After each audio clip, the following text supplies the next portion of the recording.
Bill O'Reilly is joining us now from BillO'Reilly.com. He does his No Spin Zone news every night. You can find it at BillO'Reilly.com.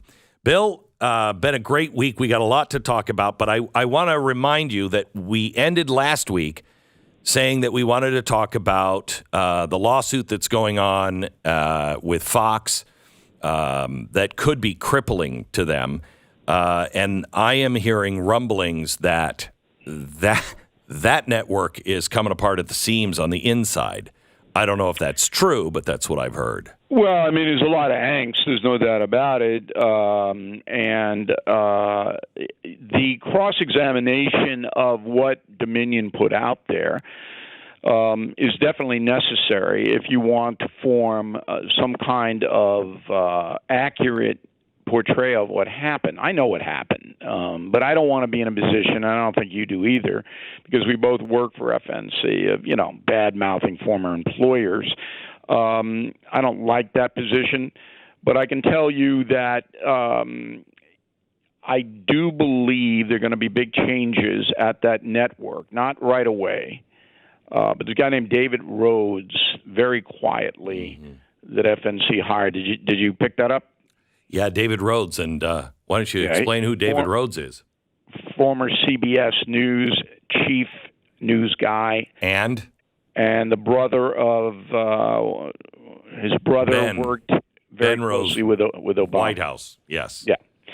So you don't hire this guy to do the job they say he's going to do overseas Sky. I mean, that's not why he's coming in. So that's number one. And then number two, it's a different place than it was when you and I were there. Yeah. No doubt about it. Big time. I did a poll on BillO'Reilly.com. Has the Dominion lawsuit changed your opinion of Fox News? 85% say no, because they are hardcore conservative traditional people and they have nowhere else to go. Well, I will tell you this. I have heard more and more people say, I don't trust it anymore. I don't watch it like I used to. They're not against Fox, but they're not like they used to be. Now, that's my audience, and our audiences are different. So, particularly the younger people, demographic, February to February, down 33% in prime time. That's a disaster. Yeah, disaster. I mean, so the younger people, the average age of the Fox News viewer right now is about 70 years old. It's really weird, Bill. I mean, I don't know if you've thought of this, but we were the last of the big national names. I mean, that doesn't happen anymore. You're these platforms like that have everybody from all walks of life coming to that platform. That kind of fame, like you had for so long, is not happening anymore. The business plan now is to cater to the choir, and we had at the Factor independents and liberals at a very high rate. Mm-hmm. They don't have that anymore. The final thing is that, Tucker Carlson got a big break, and he's the most recognizable guy. Yes. Hannah been around forever, but everybody knows Sean. But Carlson is, basically, he's not the highest rated show, the 5, if you can believe it. That's your old time slot. I know. A time slot that never, ever, ever did anything, and now it's the strongest one. Yeah, it's a stronger show because they like the people there. The older folks who watch it, they like the personalities there. But next week when he shows the January 6th tape that was given to him by the Speaker of the House, that's a huge break for them. Yeah. Huge break. I will tell you, I'm a little disturbed by it. I mean, I'm glad he has it, and I'm going to be watching and everything else. But I'm a little disturbed that it was given to only one person. There are so many hours. The way these things usually you get to the truth quickly is when it's just dumped out and everyone can look through it.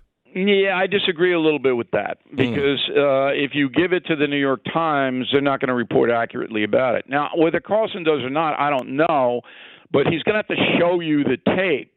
And now they can edit it. I know, and I'm not.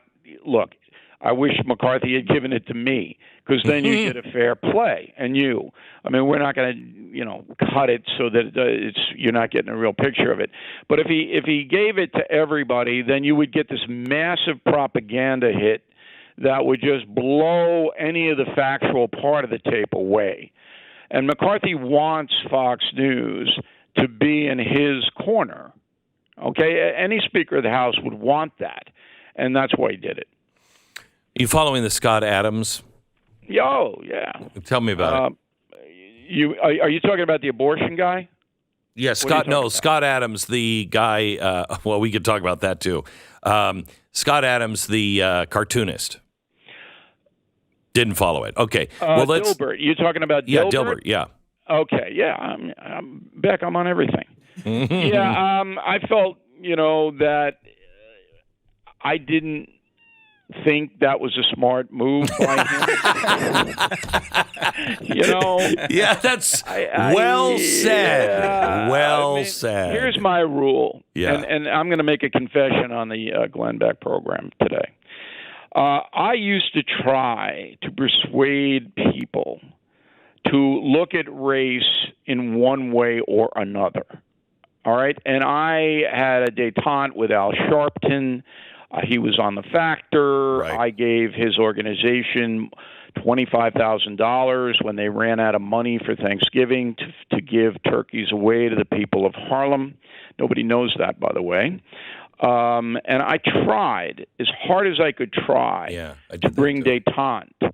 And now I don't do that any longer. Yeah. I know. I'm the same way. Let's talk about the hearings that happened with Merrick Garland. Those were so satisfying, except is anything going to come of it? Well, I mean, it shows you that the Department of Justice in the United States is corrupt. Yeah, we know that. Merrick Garland makes Jeff Sessions look like Rambo. I mean, he is such a doddering, weak character. This is the guy going up against the drug cartels? Yeah.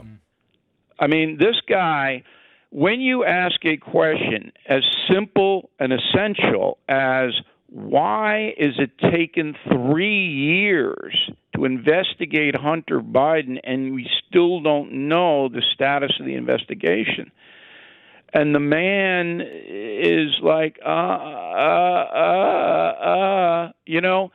it's now Ray at least said, well, it's the fault of the DA in the Attorney General of Delaware. He did it.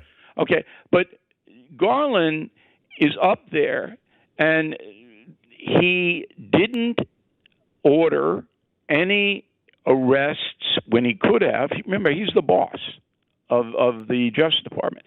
You have videotape of people standing outside Kavanaugh and Roberts' homes, right, protesting the abortion ruling. You have their faces. You know who they are.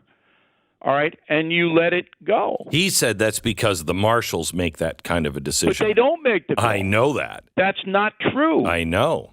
The prosecutorial call is made by the Attorney General. All he had to do was order the marshals or the FBI to bring these people in.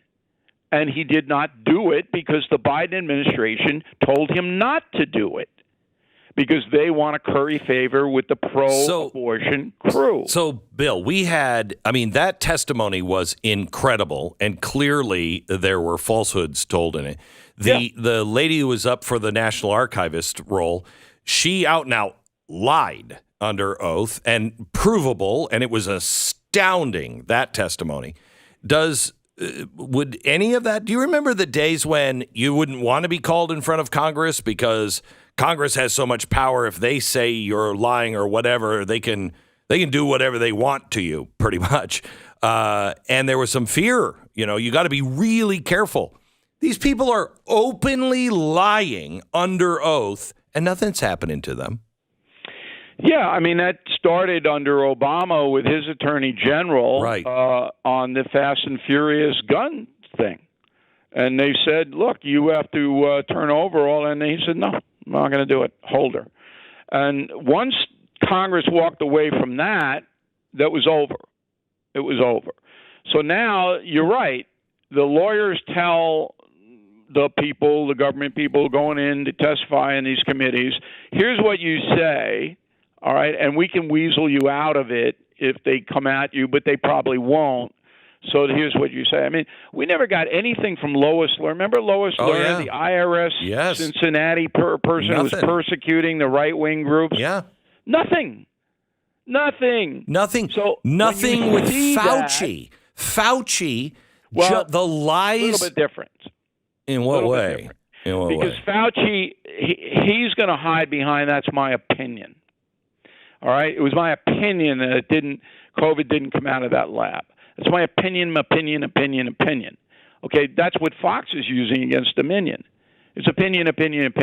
So Fauci's not. But in a factual area, when you have the Attorney General of the United States who sends and approves of 25 FBI agents, SWAT teams, kicking down the door of a pro-life person, arresting, prosecuting, then the person is found not guilty. In an hour.